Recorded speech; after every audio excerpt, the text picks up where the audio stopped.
Well, the miniseries period of the Virgin New Adventures is over. While story arcs will still pop up from time to time, there will be no more forcing writers to build flimsy connections between each other's works. No more awkward titling, just writers writing the Doctor Who stories they want to write. And what an author to open up this period of the books. There are very few people who have left as many fingerprints on Doctor Who as this guy. Few people with as much media success. And this book was what kicked all of that off. Is it a good start? It's the best start. In fact, I think this book is better than anything this guy actually wrote for television. This is Nightshade by Mark Gatiss.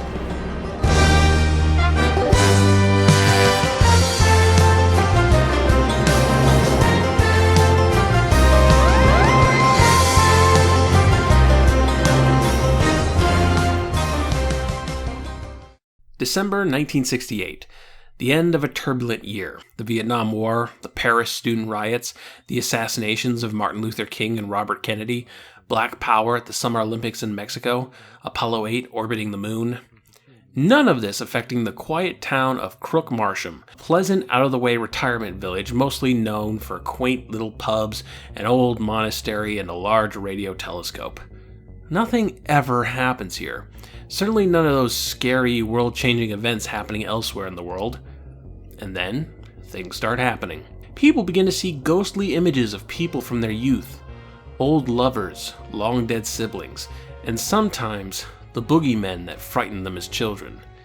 These encounters with the past prove deadly. Meanwhile, the Doctor has not been feeling himself. He's become introverted, quiet, maybe even depressive, lounging around the TARDIS in his pajamas, not wanting to do anything. Ace tries her best to get the Doctor motivated, and it seems to work for a bit. The Doctor takes Ace to a secondary control room, a Gothic-themed one with stone walls and a granite console. There, Ace finds an old school uniform and, for a laugh, puts it on. "Ta-da!" she announced happily. Ace smiled hopefully. "Gross, isn't it?"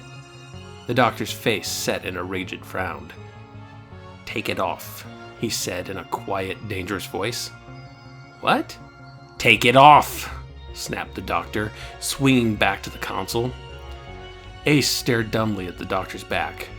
She took off the tunic in embarrassed silence and laid it down carefully by the mirror. "Sorry," she said in a hoarse whisper. The Doctor's back remained obstinately turned towards her. "If you don't want me to muck about, Professor..." "Doctor! I'm the Doctor! How many times do I have to tell you, you stupid girl?" Ace recoiled as if she'd been struck. The Doctor hovered by the console a moment, his face flushed with emotion. Then he stalked from the room, his dressing gown trailing behind him. Unlike John Peel's Seventh Doctor, this is actually meant to be out-of-character behavior for him. Eventually, the Doctor lands the TARDIS in Qautermass, where he finally lays out what's troubling him. The Doctor rested his cheek on one hand, and his deeply lined face rocked up against his fingers like ripples in sand. "I'm so tired," he said with a heavy sigh. His eyes flicked up at Ace. "I've been thinking a lot lately. About the past. About my past, I mean." Ace suddenly remembered the incident with the grey tunic in the Tetrary console room. The Doctor nodded as if he'd read her thoughts. "Yes, the uniform. It was Susan's." Ace's ears pricked up. "Girlfriend?" The Doctor laughed almost scornfully. "She was my first traveling companion. We were from the same planet. I enrolled her in that school when I came to Earth with the Hand of Omega. We saw so much in our time together, but she left me, as they all do. As you will. And you do know, Ace, I don't think a day passes when I don't think about her." "What are you trying to say, Doctor?" He shrugged. "I miss her, I suppose. I miss my family, in whatever sense of the word. There have been so many over the years. Ian and Barbara, Sarah, Joe, dear Jamie. I whisk them up and give them a quick turn around the universe, but they all go in the end, and I'm left ultimately alone." Ace found herself blinking back tears. He's just like the rest of us, she thought. "Let me get this straight, Doctor. Are you talking about retiring?" The Doctor smiled. "I suppose I am. Settling down somewhere. For a few centuries, at least. somewhere away from death and disaster, far from the maddening crowd. That's pretty serious stuff. In fact, maybe too serious. Probably the biggest criticism I can levy at this book is that maybe they should have held off on this one and put another book before it, because taking the book as part of the larger series, it feels oddly timed.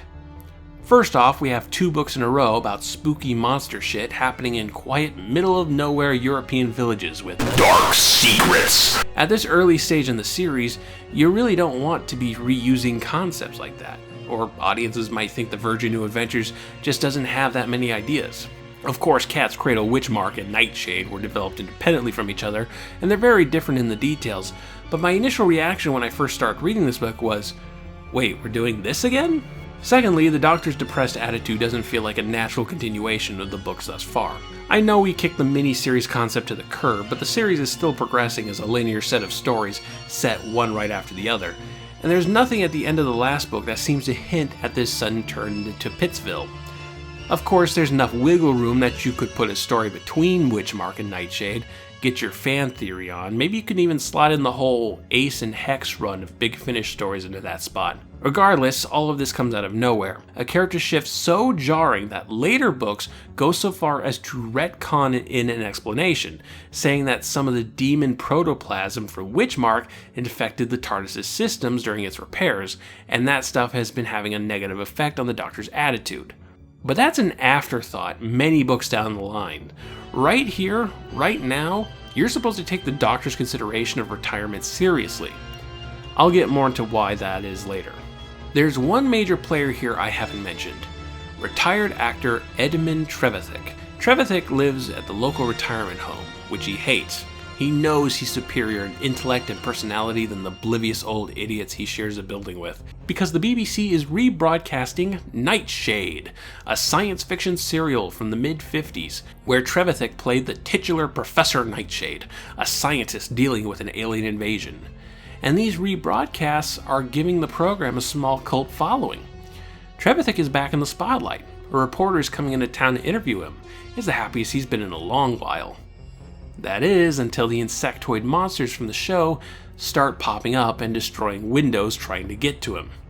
There are a few parallels between Nightshade and the production of Doctor Who. Trevithick himself is a very William Hartnell-esque actor, and the suggested cult following of Nightshade bears some similarities to Doctor Who's second life among fan circles. But the more accurate comparison to Nightshade is Doctor Who's major predecessor, Qautermass. Qautermass was a series of science fiction serials that aired throughout the 1950s, wherein Professor Bernard Qautermass involves himself in mysteries of alien origins. An astronaut becomes infected with an alien parasite. Meteorites alter the minds of anybody they cross paths with. Strange artifacts are found at a dig site that suggest an ancient history with extraterrestrials. I honestly have a hard time getting into them, which I admit might be on me. Quatermass's slow pace and dreary atmosphere don't really mesh well with modern television sensibilities. Still, its success set the stage for Doctor Who in the early 60s. Actually, Quatermass's creator Nigel Kneale hated Doctor Who, both because he thought it was a ripoff of his work, and he thought he was irresponsible to be telling scary monster stories to a younger audience. He found the concept of kids hiding behind the sofa from the Daleks sickening. Incidentally, this doesn't have anything to do with anything, but it's October and I think it's fun trivia. Nigel Kneale also wrote the script for Halloween 3, Season of the Witch, the one where a bunch of kids are murdered by television commercials. And no, Doctor Who didn't rip off Qautermass. In terms of story and character, there's barely any parallels, at least not until the 70s in the John Pertwee era. Qautermass just popularized the format of serialized science fiction. Still, many people connect the two franchises, and in some way, this book addresses these connections, and almost becomes an unofficial crossover between the two. The radio telescope and the scientists who live in it wouldn't look out of place in a Qautermass story. The alien presence causing all of this is ancient and buried, much like the alien presence in the third serial, Qautermass in the Pit. And even the fictional Nightshade aliens that are made flesh bear a strong resemblance to the aliens from that same serial. All in a story where an actual Qautermass-style show exists and the main star teams up with our heroes, like some kind of weird, horror-themed British galaxy quest. Clearly, the guy behind this story must be a huge geek. Huh. You know, I've talked about people well known and well loved in Doctor Who circles. I've talked about authors who found success elsewhere. I'll eventually talk about both of the new Who showrunners. But in terms of overall fame and success, in terms of recognizable celebrity, I don't think I'll be able to talk Mark Gatiss. Writer and actor, Doctor Who, Sherlock Holmes, League of Gentlemen, Game of Thrones. Just by law of averages, there's a good chance you've crossed paths with his work at some point. And Nightshade is where all of that started. Mark Gatiss was born in 1966 in Sedgefield, England, and his early interests pretty much determined the course his life would take. He was a Doctor Who fan, he was a Sherlock Holmes fan, he was a fan of Hammer Studios, which incidentally produced film adaptations of the Quatermass serials. He went to school at the Woodham Comprehensive School in Newton Aycliffe, where he was 2 years ahead of Paul Mars, who will also be showing up in this series eventually. Gatiss started writing early, and his first major project came up in the early 1990s in the form of The Teen People, a comedic theater production that was a big send-off to The Tomorrow People, a serialized science fiction show from the 1970s. A play about a sci-fi show with the serial number scratched off, followed by a book about a sci-fi show with the serial number scratched off. And people say Gatiss isn't all that creative. Actually, Nightshade was originally conceived as a play. It wasn't until The Virgin New Adventures was announced that Gatiss considered making it a book instead. The original pitch for this book put in the 1990s, but Peter Darvill Evans really wanted to do a period piece, and Gatiss recalls something one of his teachers had told him. He'd been the only hippie in Jarrow and recalled waiting outside the pictures in caftan and linen specs with big surly blokes on all sides waiting for any excuse to smash his head in. It takes guts to stand out from the crowd. What began to interest me was the notion that the 60s obviously didn't swing everywhere. So how about the TARDIS pitching up in a tiny backwater during one of the most momentous years of the century? There'd be a sense that life was being lived elsewhere, in a village full of people all yearning, in one way or another, for a vanished past. What makes Nightshade exceptional, not just Doctor Who meets a Qautermass knockoff, is its use of nostalgia and melancholy as fuel for horror. Crook Marsham is a town isolated not just in location, but in time. It stands unaffected by the turbulent changes going on in the rest of the world.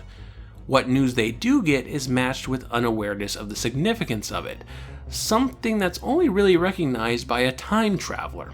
When Ace learns she's in the late 60s, she thinks about the idyllic pop culture representation of the 60s, of hippie culture and the civil rights movement and Woodstock and the moon landing and things like that. It's only the realization of a greater context that makes things uncomfortable. She turned a few more pages of the paper and paused at a picture which showed a small dark man and a leggy woman dancing at some delirious Californian festival. "Lovely girl, isn't she?" said Mrs. Crithen, looking over Ace's shoulder. "Who?" "That Sharon Tate," shrilled Miss Crithen. "I think she's ever so good, and it's nice to see them still as much in love." Sharon Tate. Ace's memory pulled up sharp at the naggingly familiar name. It was tied up somewhere in a kaleidoscope of images and half-recalled conversations. Then she had it. Sharon Tate, the beautiful wife of Roman Polanski, gruesomely murdered at the behest of Charles Manson and his family of West Coast fanatics. Ace had read about it in one of her mom's grisly true crime novels. The title was something like The Day the Dream Died. Ace looked into Mrs. Crithen's eyes and felt suddenly uncomfortable with her knowledge of the future, like some ancient seer cursed with the gift of prophecy. Crook Marsham is in many ways the manifestation of longing for the good old days, about wishing things were like the way they were, when children respected their elders, when love was real, when I was a television star. Of course, it's never that simple, because history is a lot messier than you care to remember. Nostalgia sells you a pleasant lie. It's really effective here. Gatiss has a lot of sensory details that paints an almost Thomas Kincaid painting of an idyllic English village during the holidays, because he pulls those details from his own childhood nostalgia. A lot of my own Christmas memories are again rolled out here. I have such sharp recollections of those wonderful times, the smells, the colors, the sheer excitement, the light that snow gives off through curtains, the cold lino in the kitchen, trying to resist the temptation to tear open all the presents at once. My love affair with Christmas goes back forever. I was always a nostalgic child. These author notes, by the way, come from the ebook version of Nightshade that the BBC made available for free on their website for a period of time, along with 7 other out-of-print Virgin books like Human Nature by Paul Cornell, Lungbarrow by Mark Platt, and the very expensive to get in print The Dying Days by Lance Parkin. These ebooks included additional art and author's notes broken down per chapter, which is a valuable source of behind-the-scenes information for this period in Doctor Who history. It's certainly a lot easier than poring over back issues of Doctor Who magazine to find little interview snippets, though of course I went ahead and did that anyway. Speaking of, this book also marked the beginning of Preludes, short 2-page scenes in Doctor Who magazine, along with some original artwork, that were tied to whatever book was coming out at the time. The prelude for Nightshade is a small scene of Trevithick back in the 1950s, filming a scene for the Nightshade serial. Nothing terribly illuminating, just a touch of world building, a dash of context, a bit of flavor to help promote the larger work.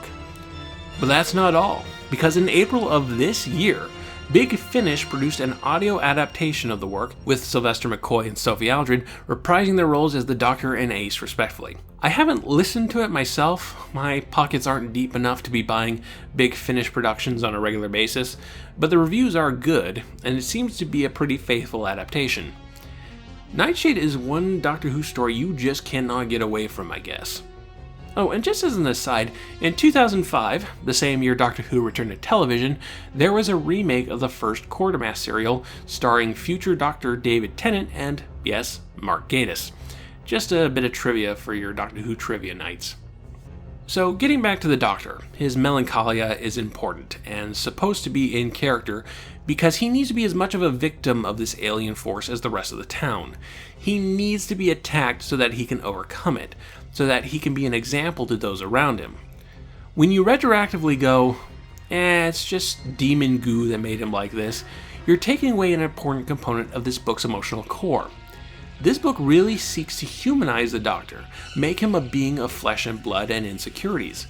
On top of all the emotional stress he goes through in this book, the Doctor gets hurt, like badly hurt in a way we rarely see on television. Suddenly, the Doctor sat bolt upright and yelled in pain. Ace sat back on her haunches in surprise, staring at the Doctor's wide-open mouth. He roared and screamed and howled in agony until Ace thought she'd be deafened. "What is it? What is it?" she cried desperately. The Doctor fell back, tears springing to his eyes, and bit into his lower lip. "It's his shoulder," yelled Robin. "Look!" Ace looked and felt suddenly sick. There was an ugly lump projecting from beneath the sleeve of the Doctor's coat. "Dislocated," gasped the Doctor, weeping in agony. "Have to put it back." He was panting in distress. "What?" said Ace. "I can't..." "Do it!" ordered the Doctor. "Please, please, can't stand it." He arched his back and screamed.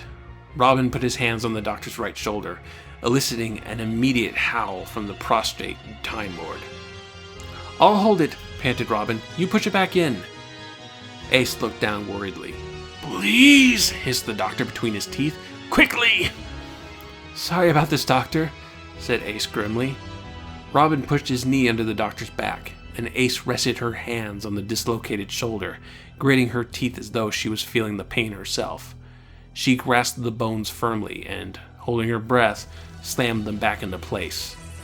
The Doctor emitted a stream of oaths not heard since the darkest days of Gallifreyan history, and then fell back, sobbing, onto the moor. Holy crap! Even when the Doctor gets hurt enough to regenerate, we don't see him in this much agony. Even when the Fourth Doctor fell and broke his back, he just smiled and went, that sucks. The closest moment to this I can think of was when the Seventh Doctor was shot in the TV movie. So it's not hard to see why the Doctor is in such a depressive mood in this book. But why the physicality? Why rough up the Doctor up to this extent? Well, I think it's very likely that this is an exorcism, that this is Gatiss trying to burn out the Times Champion elements from the story. What I wanted to do was write a Sylvester McCoy Doctor Who story the way I would like to have seen it done. Although I think the TV show went through a vast improvement in the last couple of years, it still hadn't quite reached what I wanted. Gatiss never directly said he wasn't interested in all of the Times Champion / Chessmaster / Cartmel Master Plan stuff, but that's effectively what he's dismissing in this book. An emotionally and physically vulnerable doctor to counter the image of a doctor who is always in control. Pretty much the opposite of the doctor we saw in Cat's Cradle Warhead. There's a strong resistance to the direction the franchise has been going up to this point, an ironically nostalgic desire to make Doctor Who what it once was. But unlike John Peel, who just went, burn it down, do whatever I want with it, Gatiss at least tried to change things through character development and also happened to write a pretty chilling horror story to go along with it. Ironically, pretty much all the edits Peter Darvill Evans made for the book involved pushing it closer to the Cartmel Master Plan stuff. The book opens with a prologue showing the Doctor stealing the TARDIS way back when, a scene I'm pretty sure every single Doctor Who author wants to write the official version of. Gatiss originally had this scene being the Doctor and his granddaughter Susan sneaking into the TARDIS, but it was changed so that it was just the Doctor, alone. Susan is a phantom presence throughout the entire book. You already saw the scene where Ace finds her old school uniform, but what's interesting is that the Doctor never refers to Susan as his granddaughter. He seems hesitant to use the term. This is straight up master plan stuff. The relationship between the Doctor and Susan was obfuscated because they might not quite be the familial relations everyone thought they were. Except they are. It's a topic of discussion for another video. I just think it's funny that that stuff would find its way into a book whose author wanted to make Doctor Who more traditional. The last thing we need to address is Robin, the young man Ace falls in love with during her adventures here. Actually, Robin himself isn't all that interesting. It's his part in the larger pattern, a pattern of people Ace makes a connection with, a connection which the Doctor rather quickly severs. We first saw this in Time Worm Apocalypse with Raphael, who formed a strong bond with Ace but ended up sacrificing his identity to meld with the God Machine to save the day, something Ace blamed the Doctor for. She falls in love again here and decides to do what the Doctor originally proposed: retire. No companion stays with the Doctor forever. They meet him and enjoy their adventures as far as they can until it no longer becomes fun, until they find a greater purpose away from the TARDIS, until they decide to move on. And that's what Ace has decided, to stay with Robin. I don't know what she sees in him. He's a piece of toast with legs, but who am I to judge her life choices? Who is the Doctor? Who is the Doctor indeed? To defeat the evil that haunts Crook Marsham, they need to take a quick trip on the TARDIS. The Doctor promises to bring Ace back, promises to reunite her and Robin, and go about his way, alone. Ace moved to hug the Doctor one more time, but he shook his head. Just go. I'll slip away quietly, no fuss. Ace nodded silently, feeling the tears well up in her eyes. Then she ran through the double doors without looking back. Expecting the familiar moorland, she was somewhat surprised to find herself on a broad stretch of beach. The sand glistened like pomegranate seeds, and the sky above her was a lovely dusky purple. A breeze was blowing through a dense forest to her right. 3 moons hung low over the horizon. "Doctor," she said in a low whisper, "you've got it wrong." She ducked back into the TARDIS. The Tetrary console room was empty and silent, save for the familiar hum of machinery. Ace noticed several switches clicking to life. Ace stepped over the threshold and the TARDIS dematerialized automatically. She grasped the brass doorknob and threw open the interior door, racing into the corridor beyond. "Doctor, take me back! I have to go back! I have to!" There was no reply. Ace ran down the corridor, fresh tears springing to her eyes. "Doctor, you promised! Take me back!" The light in the gray corridor was dim and cheerless. Ace wheeled around, already hopelessly lost. She slid down the rounded wall and buried her head in her hands. "Take me back." The Doctor won't give Ace up, and in doing so, he destroys their relationship further. There will be consequences. This is a very chilling book. I may have undersold that, but explaining the scares in a horror story is a lot like explaining the jokes in a comedy. You can't do it without ruining the effectiveness of it. Just rest assured, there are ghosts and monsters running around all over the place. The death count here is huge. I didn't plan to be talking about this book in October during the Halloween season, but it's a perfect candidate for it. It's one of the more outright horror stories in the entire Virgin New Adventures, even with its Christmas village setting. And you know what? I'll say it again. It's better than anything Mark Gatiss wrote for television. I've always considered Gatiss's television work to be mediocre at best, Victory of the Daleks at worst, and none of it is as tight and as imaginative as his first Doctor Who story. There are some similarities to his TV stuff. Invisible foe taking the forms of dead loved ones during a snowy Christmas. You can see that in The Unquiet Dead. Mid-20th century period piece involving a character's relationship to television, where the Doctor has to climb a tower. That's The Idiot's Lantern. I realize there's more cooks in the kitchen when it comes to television, but I think whatever drive Gatiss had writing this book didn't stick around for Doctor Who's eventual return. In the context of the Virgin New Adventures, Gatiss didn't seem to want to play ball with everyone else. He was much more traditionalist and wasn't terribly interested in what everyone else was doing with the series. Probably fitting, then, that he got the first book that wasn't part of a connected miniseries. I don't want to imply he was dragging his feet. This is less of a protest of the direction the series was going in, and more of a debate of it. And there was no attempts to sabotage the series into being what he wanted it to be. He just tried to be convincing. And there was no awful sexual politics a la John Peel. No, I'm not going to let that go. It's fine as part of the series, and it's even better as a standalone Doctor Who adventure that is not at all hard to find. The out-of-print paperback is a little pricey for what it is, but that doesn't matter because even though the BBC took it down 6 years ago, it's still super easy to find the free ebook version. And I don't personally consider it piracy if it was officially being given away for free. All the Doctor Who magazine preludes are also available online for free, and then you have the Big Finish adaptation. People are spoiled for ways to experience this story, and because of that, it's not a bad entry point for the wilderness years.